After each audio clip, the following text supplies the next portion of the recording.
wicked sprite that enjoyed playing tricks on others. He was one of the most mischievous sprites that ever lived. One day, he was in a really good mood. Do you know what wicked sprites do when they're in a good mood? They craft something terrible and interesting. This sprite thought it would be a good idea to make a mirror. It was no ordinary mirror. It had some strange powers.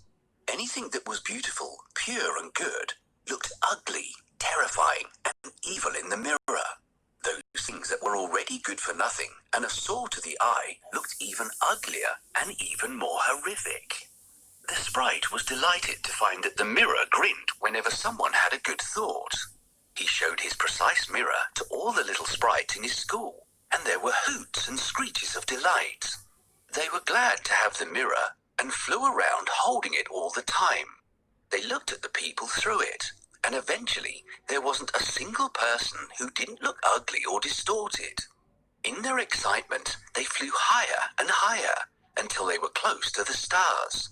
Suddenly, the mirror grinned and shook so much that the sprites couldn't hold it any longer. It went crashing through the skies and shattered into 1,000,000 pieces, some as big as a person and others as tiny as a grain of sand.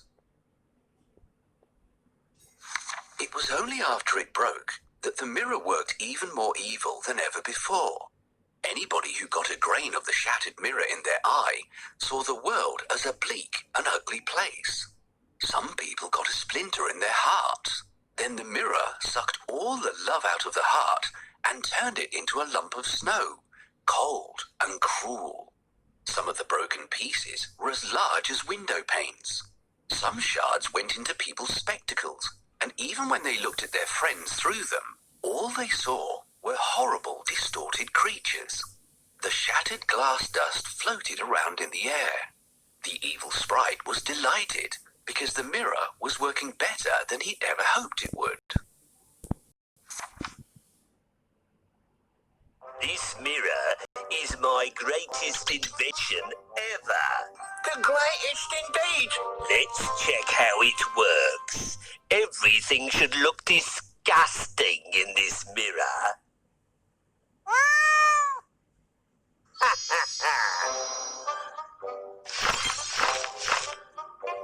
Just look at this.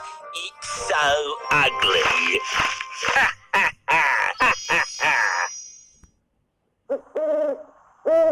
Look, it's so skewed. Our teacher's a genius.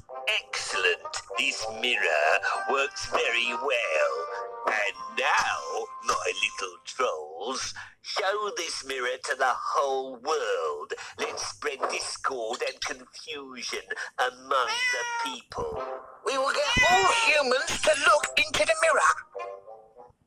Look at these ugly reflections.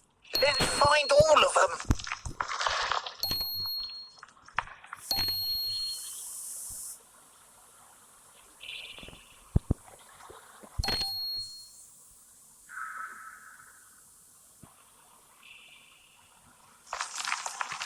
That's good. Shards of the broken mirror will bring even more evil to the world.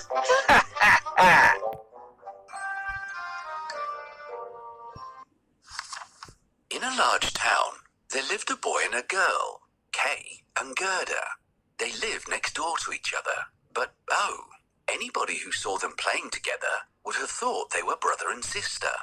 The town was so crammed with houses that the people had no place for gardens. They were content with a couple of flower pots. But the children had something just about as good as a garden.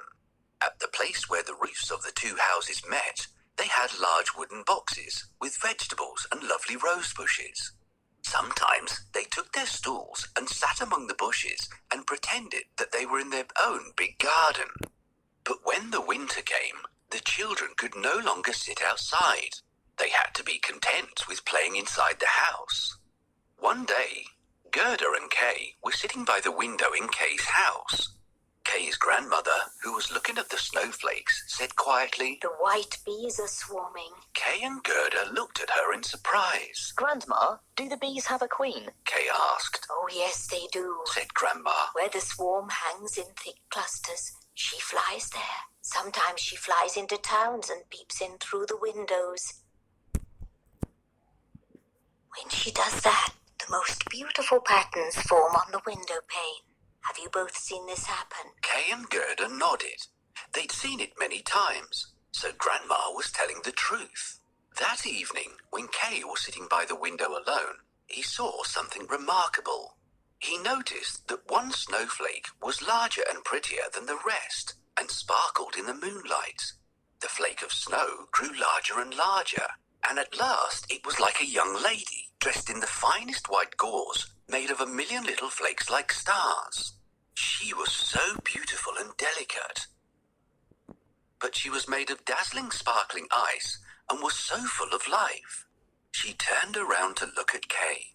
She nodded towards the window and beckoned with her hand. Kay was frightened and jumped down from the box. It seemed to him as if, at the same moment, a large bird flew past the window. The next day was very different. There was snowfall at first, but afterwards the sun shone brightly. Kay and Gerda cheered up because green leaves were sprouting on the trees, the birds were singing, and the windows were thrown wide open. That summer was very special because the roses that bloomed were prettier than ever before. Gerda learned a hymn that mentioned roses. She sang it to Kay, and he liked it very much. They immediately sang it together. The rose in the valley is blooming so sweet, and angels descend there the children to greet. They felt so good after singing it that they went around kissing the roses. They enjoyed that summer thoroughly, and their memories were full of fresh rose bushes, warm sunshine, and laughter. Kay, we haven't taken care of the flowers for quite some time now. Yes, we have to clean it up. Can you help us with the cleaning? First, let's pull out all these weeds.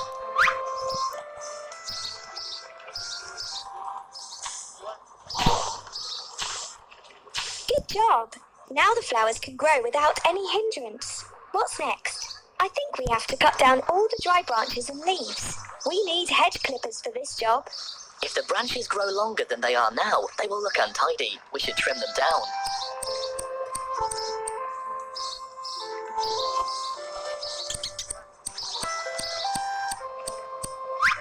Excellent. Now we need to water the flowers. We need a watering can.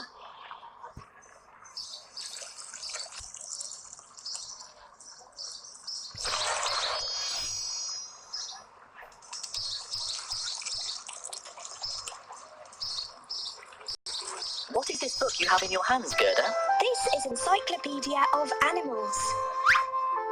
We need to place each animal close to its own silhouette on the map. Help us.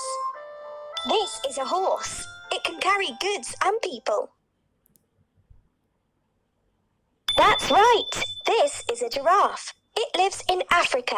The giraffe also has a long neck and eats leaves from the tall trees. Exactly. This is an elephant. It lives in Asia and Africa. It is the biggest land animal in the world. Of course, the reindeer live only in the northern hemisphere.